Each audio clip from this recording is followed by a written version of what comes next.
ಜನಶ್ರೀ ನ್ಯೂಸ್ಗೆ ಸ್ವಾಗತ. ನಾನು ನಿತಿನ್ ಮಂಜುನಾಥ್. ಪೊಲೀಸ್ ವಶದಲ್ಲಿದ್ದ ವಾಹನಗಳಿಗೆ ಬೆಂಕಿ, ಬೇಜವಾಬ್ದಾರಿತನವೇ ಕಾರಣ. ಬೆಂಗಳೂರಿನ ಬಾಣಸವಾಡಿಯಲ್ಲಿರುವಂತಹ ಸಹಾಯಕ ಪೊಲೀಸ್ ಆಯುಕ್ತರ ಕಚೇರಿ ಪಕ್ಕದಲ್ಲಿ ಜಪ್ತಿ ಮಾಡಲಾಗಿದ್ದ ಅನೇಕ ವಾಹನಗಳಿಗೆ ಬೆಂಕಿ ತಗುಲಿದ ಘಟನೆ ನಡೆದಿದೆ. ಈ ಘಟನೆ ಜನರಲ್ಲಿ ತೀವ್ರ ಆಕ್ರೋಶಕ್ಕೆ ಕಾರಣವಾಗ್ತಾ ಇದೆ. ಪೊಲೀಸರ ವಶದಲ್ಲಿದ್ದ ಸುರಕ್ಷಿತವಾಗಿರಬೇಕಾದ ವಾಹನಗಳು ಬೆಂಕಿಗೆ ಆಹುತಿಯಾಗಿರೋದು ಗಂಭೀರ ಪ್ರಶ್ನೆಗಳನ್ನು ಎಬ್ಬಿಸುತ್ತಿದೆ. ಕಚೇರಿಯ ಆವರಣದಲ್ಲಿ ಒಣ ಎಲೆಗಳಿಗೆ ಬೆಂಕಿ ಹಚ್ಚಿದ ಪರಿಣಾಮ ಈ ಅವಘಡ ಸಂಭವಿಸಿರಬಹುದು ಎನ್ನಲಾಗ್ತಾ ಇದೆ. ಆದರೆ ಪೊಲೀಸ್ ಆವರಣದೊಳಗೆ ಇಂತಹ ನಿರ್ಲಕ್ಷ್ಯ ನಡೆಯಲು ಅವಕಾಶ ಹೇಗೆ ಸಿಕ್ಕಿತು ಎಂಬುದು ಪ್ರಶ್ನೆಯಾಗಿದೆ. ಈ ಬೆಂಕಿಯಿಂದ ಹಲವರ ವಾಹನ ಸಂಪೂರ್ಣವಾಗಿ ಸುಟ್ಟು ಹೋಗಿರುವುದಾಗಿ ತಿಳಿದು ಬಂದಿದ್ದು, ಹಲವು ವರ್ಷಗಳಿಂದ ತಮ್ಮ ವಾಹನಗಳನ್ನು ಮರಳಿ ಪಡೆಯಲು ಕಾಯುತ್ತಿರುವಂತಹ ಮಾಲೀಕರ ಪರಿಸ್ಥಿತಿ ಈಗ ಏನು ಎಂಬುದು ಪ್ರಶ್ನೆಯಾಗಿದೆ.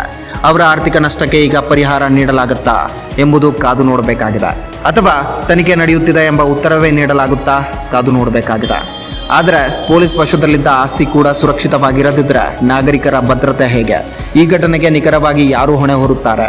ತಪ್ಪಿತಸ್ಥರ ವಿರುದ್ಧ ಕಠಿಣ ಕ್ರಮ ಕೈಗೊಳ್ಳಲಾಗುತ್ತದೆಯೇ ಅಥವಾ ಇಲ್ಲವಾ? ಈ ಎಲ್ಲ ಪ್ರಶ್ನೆಗಳು ಜನರ ಬಳಿಯಿದೆ. ಘಟನೆ ಕುರಿತು ತನಿಖೆ ಆರಂಭವಾಗಿದೆ ಎಂದು ತಿಳಿದು ಬಂದಿದ್ದು, ತನಿಖೆ ಪಾರದರ್ಶಕವಾಗಿ ನಡೆಯಬೇಕು ಹಾಗೂ ವಾಹನದ ಮಾಲೀಕರಿಗೆ ನ್ಯಾಯ ದೊರಕಬೇಕು ಎಂಬುದು ಸಾರ್ವಜನಿಕರ ಆಗ್ರಹವಾಗಿದೆ. ಇದೇ ರೀತಿಯ ನಿರಂತರ ಅಪ್ಡೇಟ್ಗಳಿಗಾಗಿ ನೋಡ್ತಾ ಇರಿ ಜನಶ್ರೀ ನ್ಯೂಸ್.